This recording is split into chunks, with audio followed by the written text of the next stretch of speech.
বর্তমানে আমরা বাঙালিরা বাংলাদেশের খবর রাখি না, তাদের খেলা নিয়ে আমরা ব্যস্ত। কিন্তু এইদিকে চট্টগ্রাম বাঁশখালীতে যে বন্যা হয়েছে আমরা সবাই তো কম বেশ জানি বা দেখছি। তো আমাদের মানবতার ফেরিয়ালারা কই? এর আগেবারও বন্যা হয়েছে, অনেক মানবতার ফেরিয়ালা দেখা গেছে অনেক প্রাণ বিলাইছে, দান করছে, অসহায় মানুষদেরকে কষ্ট করে অনেক কিছু করছে। কিন্তু এখন আমাদের মানবতার ফেরিয়ালারা কই? আমরা এটা দেখতে চাই। চট্টগ্রাম বাঁশখালীতে এখন বর্তমানে যে অবস্থা আছে ভাই, মানবতার ফেরিয়ালারা যদি না আগায়, না কিছু করে, তাহলে মনে করেন যে ওনারা অনেক কষ্টে থাকবে। তো আমরা একজনের পাশে একজন থাকতে হবে।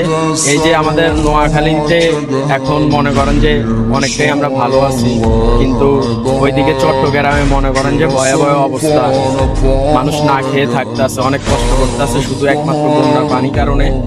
তো আমাদের মানবতার ফেরিয়ালা ভাইদেরকে বলতেছি, আপনারা একটু পাশে থাকেন, আগান।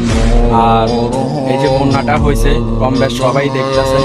তো ভাই, আপনারা যদি পাশে না থাকেন, এমন কেউ নাই পাশে থাকার মতো। তো যেতে হবে, ভালোবাসা দিতে হবে। একজনের বিপদেই তো একজন, তাই না?